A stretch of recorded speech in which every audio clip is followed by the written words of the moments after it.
இந்த சவுக்கு சங்கர் அப்படிங்கிறவர் கோ அக்யூஸ்டு கூட பேசக்கூடாது. அதாவது இவர் கூட யார் குற்றம் சாட்டப்பட்டார்களோ அவர் கூட பேசக்கூடாது, விட்னஸ் கூட பேசக்கூடாது, இன்வெஸ்டிகேட்டிங் ஆஃபீஸர் கூட பேசக்கூடாது. எங்கேயாவது கேள்விப்பட்டிருக்கீங்களா இதை? சரி, விட்னஸை இன்ஃப்ளூயன்ஸ் பண்ணுவான், அதனால விட்னஸ் கூட பேசக்கூடாது அப்படின்னு சொல்றது புரிஞ்சுக்கலாம். கோ அக்யூஸ்டு கூட பேசக்கூடாதுன்னு சொன்னா அது எப்படி புரிஞ்சுக்கிறதுன்னு எனக்கு தெரியல. கோ அக்யூஸ்ட் யாரு? மாலதி.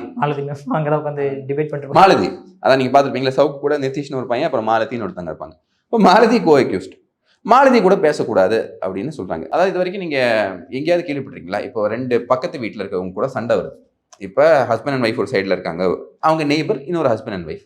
அப்போ ஏதோ பேச்சுவார்த்தையில் அடிதடி ஆகுதுன்னு வச்சுக்கோங்க. அப்போ இவர் அவங்க மேலே எஃப்ஐஆர் கொடுக்குறாரு, அவரும் இவங்க மேலே எஃப்ஐஆர் கொடுக்குறாங்க. அப்போ இந்த சைடில் பார்த்தீங்கன்னா அக்யூஸ்ட் யாரு? ஹஸ்பண்ட். கோ அக்யூஸ்ட் யாரு?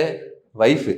எதுக்குங்க அக்யூஸ்ட் கோ அக்யூஸ்டா போட்டீங்க? ஆமா, அந்த ஆள் பாட்டில் எடுத்து அடிச்சாரு, அப்போ நீ தானே பாட்டில் எடுத்து கொடுத்த அப்படின்னு கோ அக்யூஸ்டா போட்டாங்கன்னு வைங்க. இப்போ இருக்கக்கூடிய எஃப்ஐஆர்லாம் அப்படி தான் இருக்குன்னு வச்சுக்கோங்க.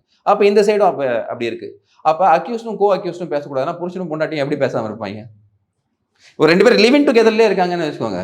அப்போ அக்யூஸ்டும் கோ அக்யூஸ்டும் பேசக்கூடாது, எப்படி இருப்பாங்க? இது என்ன மாதிரி இதெல்லாம் எனக்கு புரியவே இல்லை. எதுக்கு அக்யூஸ்ட் கோ அக்யூஸ்ட் கூட பேசக்கூடாது?